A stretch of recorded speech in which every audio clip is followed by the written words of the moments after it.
Next, I'm happy to welcome Ralf Nielsen, Director of Enterprise Sustainability at TransLink.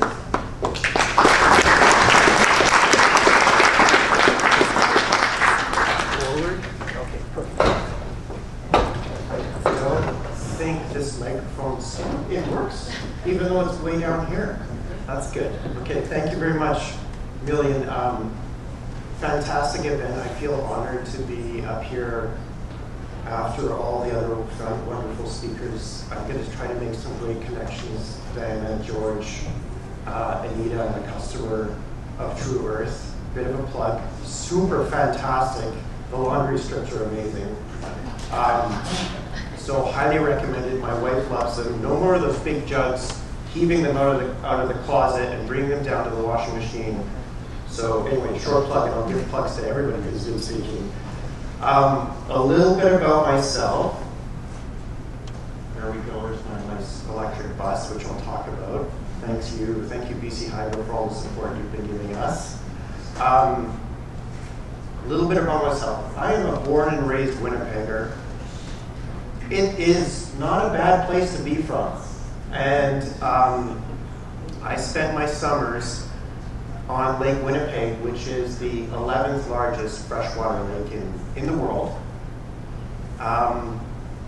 And I would spend time exploring the bays, the beaches, the cliffs, the rocks of the east side and the west side of that lake with my parents and my siblings. The east side of that lake is a boreal forest. Lots of beautiful rivers coming in from Ontario and flowing into Lake Winnipeg. And pine and jack pine and spruce. And on the west side, it's aspen parkland and birch trees and aspen trees and beautiful beaches. The east side of that lake now is a World UNESCO Heritage Site, xʷməthkվəy. And xʷməthkվəy means, in Ojibwe, means land that gives us life. I remember spending the summers on that lake on my parents' boat. They decided as rebellious Germans to build a boat instead of build a cottage in cottage country. And we would go weeks without seeing a single human being. The only things that we would see is the pelicans and the eagles and the vultures that were returning after being wiped out from the insecticide use of DDT in the 50s and the 60s and the 70s. And it was fantastic to see them come back in greater and greater numbers in the 70s and the 80s. And it really gave me, at a time when the Cold War was raging, hope. So that's a little bit about me. But I want to thank Million and Project KELP for bringing us together and finding a forum where we can all work together to protect the earth and protect the land that really gives us life. Now I'm going to move on to TransLink. But we work in a really diverse region. We have 2.5 million people who live here. Right now, every single year, we're adding 50,000 more people to this particular region. By 2050, we'll be 3.5 million people. TransLink has over 2,000 vehicles on the road. We have over 300 rail cars on the road on the SkyTrain network. We run the Handy Dart system. We run shuttles. We run the SkyTrain. We run the C-Bus. And we move 400,000 people every single day across the region. That's almost a fifth of the population in this region is moving on our system every single day. But we are not just transit, we're actually the world, North America's first multimodal transportation authority, and there's several that followed after we were established in 1998. We own and operate 6 bridges in the region.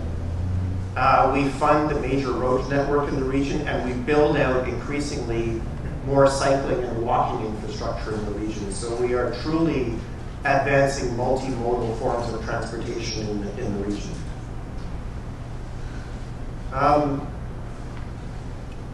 We have a really big impact on greenhouse gases in the region.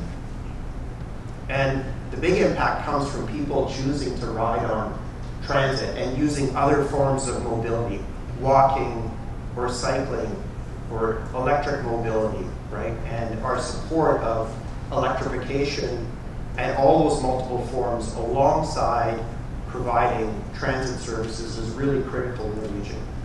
Our own corporate emissions, all of our infrastructure, all of our buildings, all those 250 some odd buildings and all that 2,000 fleet, that's only 1% of the region's greenhouse gas emissions.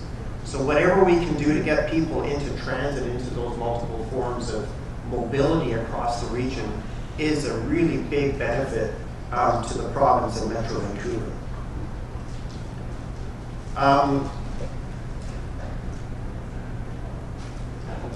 Yeah, and you know what? I forgot. I built an animation into this little slide deck. So this is the slide I was just speaking to, although you were seeing another part. So 1% of the region's greenhouse gas emissions. We have big goals of course, getting people out of motor vehicles and into transit and into other forms of mobility, but we've also, from our own perspective, want to reduce our own footprint. So we have set very ambitious climate goals. These are not unlike climate goals of the province, climate goals of our regional member municipalities, goals of the Canadian government and all the nations that have signed on to the Paris Agreement.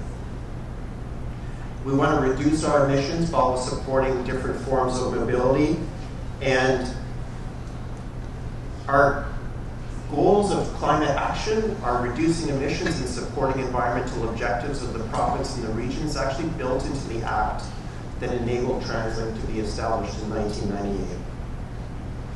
So Millian asked me to talk a little bit about 3 subjects. One is buses and battery electric buses and trolleys, and then different forms of mobility. So I'm going to talk a little bit about the future of that.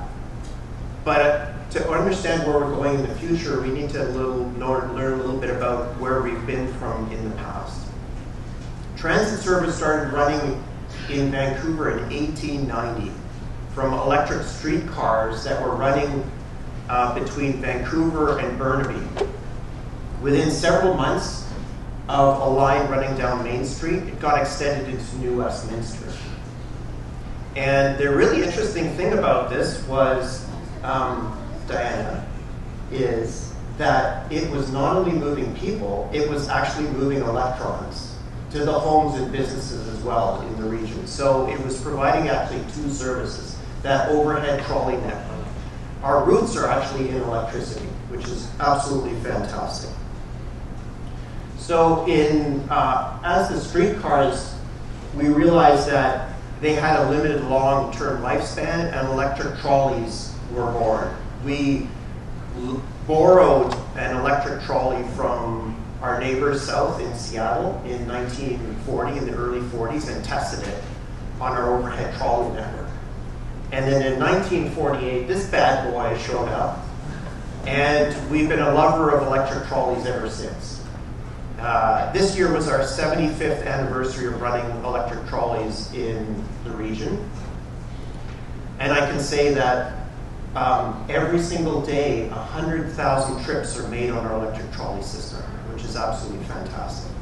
And if you combine our electric trolley system with our all-electric SkyTrain, more than half of our annual passenger kilometers, all the distance that our passengers, our customers travel every single year, is on those zero emissions or near zero emissions modes of electric forms of transportation. But the future is going to be diverse. Diana's talked about, diversity of generation, and for us being a consumer and a user and a delivery of service to, I hope, many of the people in this room and in this region, the future of getting to net zero is going to be a very diverse pathway. And there's 2 ways of doing that. Our bus fleet is our biggest challenge. Our bus fleet creates 77% of our greenhouse gas emissions. So getting to net zero and getting to net tailpipe emissions by 2040, which is our goal, is going to be a diverse and multifaceted pathway. And there's 2 ways we can do that. One is we can switch our fuels immediately, which decarbonizes our fleet, particularly our diesel and our natural gas fleet, very quickly. Or we can switch the way in which the technology, the propulsion technology that we use. And the really fascinating thing is that there's a convergence of that technology on an electric traction platform. So battery electric buses, hydrogen fuel cell electric buses, and the new next generation of trolleys. So let me talk a little bit about one of the things that we're really excited. Of course, we're the second largest trolley system in North America. There's only 4 left in North America. We're holding on to that trolley system.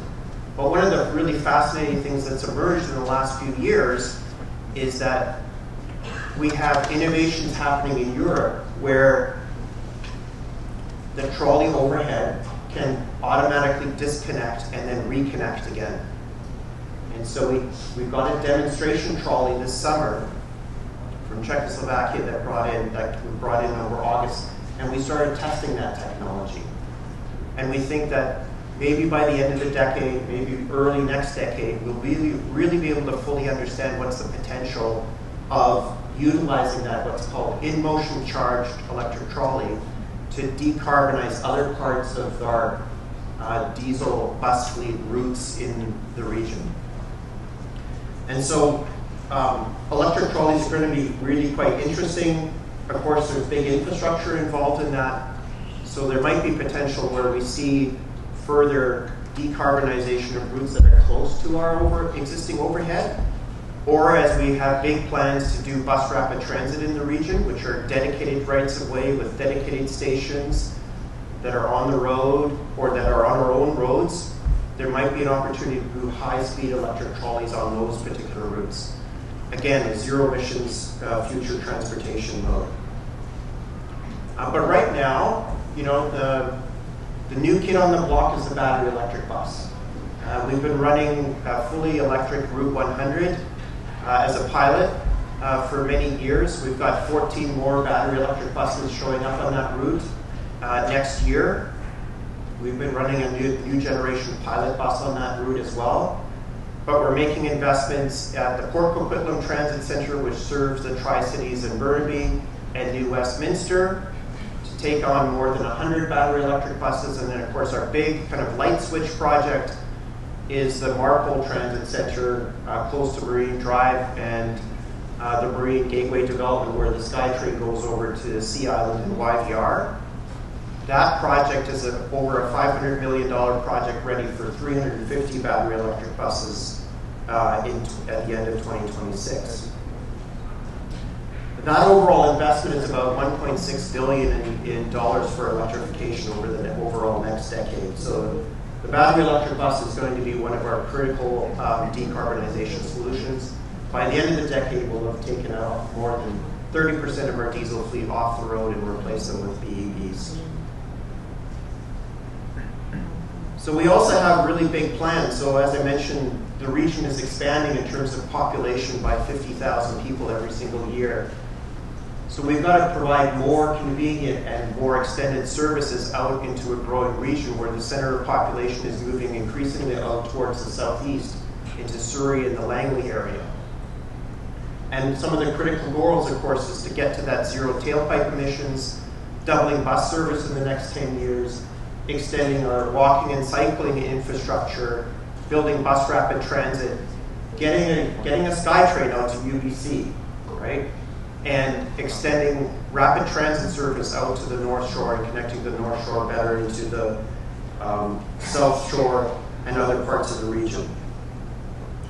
And that really big plan is yet to be funded, but we're hoping that in the next couple of years we're going to be making, together with our partners, big investments in transportation and transit for the next decades. So lastly, I'd like to just really re-emphasize the aspects of how it's so important to pick different modes of transportation. You know, the lowest environmental impact trip that we can make is one that is either by a bike or by walking. You know, and as much as possible, we can make a conscious choice to get on our feet and get walking and get cycling is the biggest environmental choice that we can make from a transportation perspective in the region. But we need to do our part in terms of making that choice a convenient one, and and one that is comfortable and safe. In our climate action plan that we have, which is related to our strategy, next year we're looking at a cooling and a tree canopy program that we can do to make our own facilities more comfortable for our staff, plant more trees on our land, in our operations, but also bring trees out into the community at bus loops, transit centers, maybe even with our member municipalities, to make the walking and the cycling experience and the time we're waiting for a bus at a +30 or +35 day a comfortable experience. So we really need to make investments into our first choice and our customer primary choices of walking and cycling.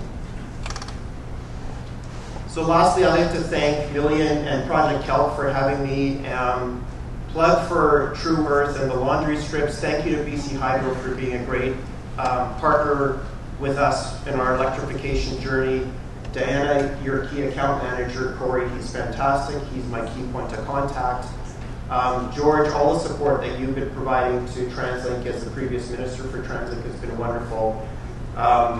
We miss you a lot, and we have big plans, so I hope that you can all support us. Last plug is my colleague Drew is at the back. Right now we're undergirding the first phase of engagement for the Burrard Peninsula Transportation Plan. He's got a little flyer. Please read the little flyer, give him a chat. He wants to know how we can do better, what we can do differently. There's an online survey, he can give you the link to that. Please give us the input on how we continue to improve transportation, all the way from Burnaby and New West here out to UBC. So thank you very much.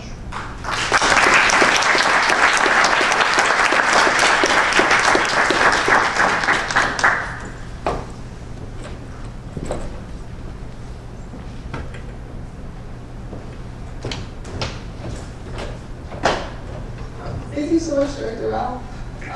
Really loved how you talked about how making the change means that there are many different options, and all of them are a huge step. There's no one solution, and everything working at its own pace together.